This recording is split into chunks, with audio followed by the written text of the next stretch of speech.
What's up EFD and welcome back to Scouts Report. Following a huge drop-off in the first 3 months of the season, Liverpool are now battling for a place in the Premier League top 4, having not finished outside it since 2015-16, Jürgen Klopp's first season in charge. Today we're taking a look at 3 potential January signings and assess how effective they could be in lifting the Reds up the table. Sofyan Amrabat.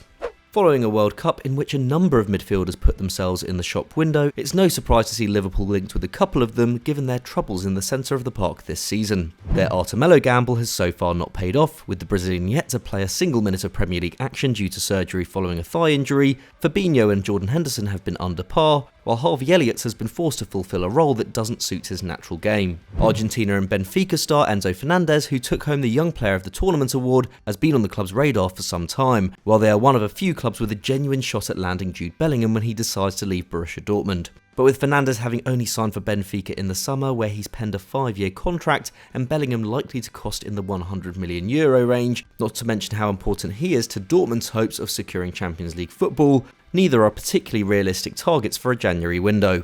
Not only would Sofyan Amrabat be a more affordable option, but he may also be more what Liverpool need right now, and manager Jürgen Klopp has reportedly already been in contact with the player's agent. The Morocco midfielder was one of the surprise stars of the World Cup, putting in superb displays against Spain and Portugal as the Atlas Lions overcame both in the knockouts and also impressed in their 2-0 loss to France in the semi-finals, a game in which he and midfield partner Azzedine Ounahi outplayed Aurélien Tchouameni and Antoine Griezmann for much of the 90. While Enzo offers superb passing range and Bellingham that star quality in the final third, Amrabat has decent if unspectacular all-round attributes, has more experience than those two at 26, and is the kind of player who can quickly adapt to a manager's tactical instructions.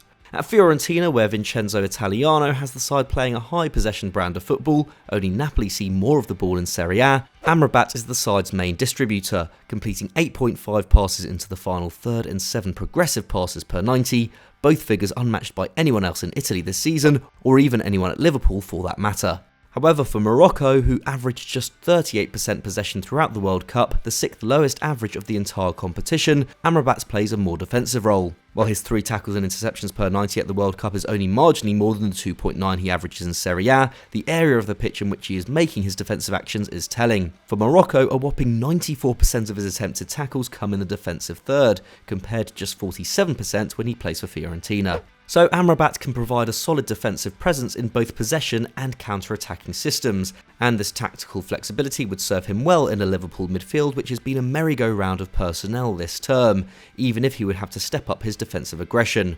Fabinho and Thiago make 3.7 and 4.4 tackles and interceptions per 90 respectively in a more possession-heavy side.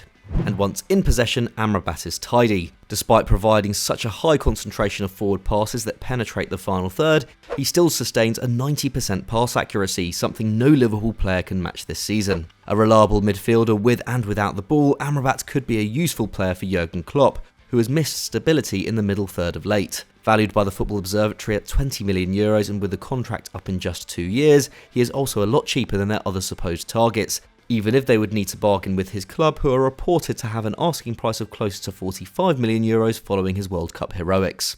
If they can meet in the middle, he would be a very astute January signing. Marcus Thuram.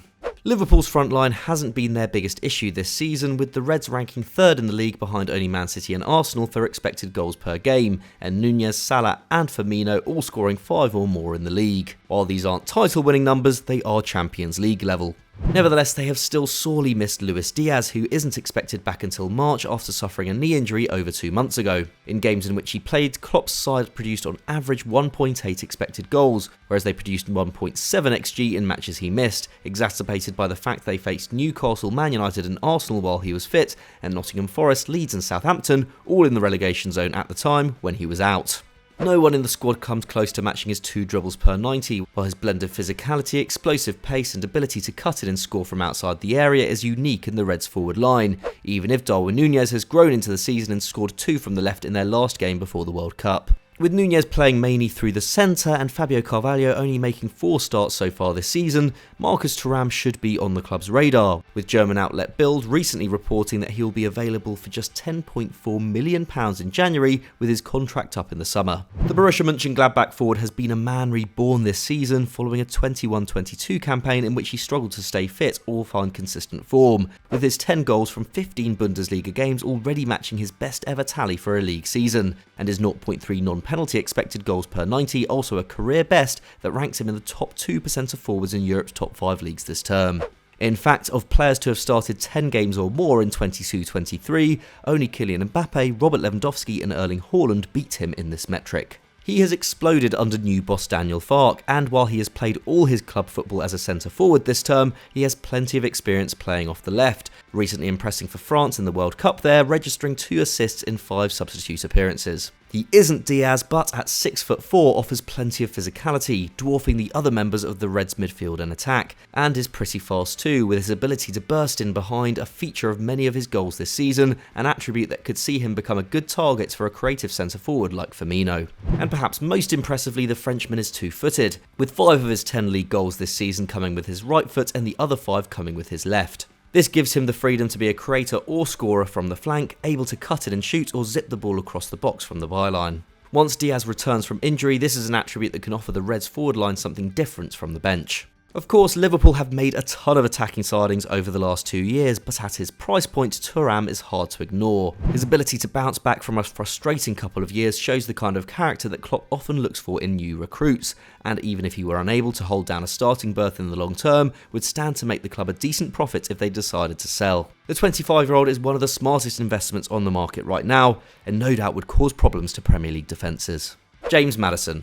The player who would almost certainly cost the most out of the 3 suggestions here, James Maddison has just 18 months left to run on his Leicester contract, but the Foxes won't let him go for a bargain fee midway through a season in which he's been far and away their best player, with recent reports suggesting they are still keen to receive £60 million for the 26-year-old. A top target for Newcastle too, the Englishman is hot property right now despite failing to play a single minute at the World Cup. Crucially, he offers something Liverpool haven't had for a long time, a genuine consistent goal threat from midfield. His 3.2 shots per 90 is the same as Callum Wilson and more than Ivan Toney, and he's now taking up better shooting positions too, with 50% of his efforts coming inside the box, up from 42% last season and 28% in 2021. His 0.45 expected goals and assists per 90 isn't exactly spectacular, but is around the same level as Tottenham's Dejan Kulusevski, and is pretty good going given Leicester rank 13th in the Premier League for XG, with his output accounting for more than a third of the side's chance creation and shooting. In fact, of Liverpool's regular starters this season, only Andy Robertson matches Maddison's 2.5 chances created per 90 minutes.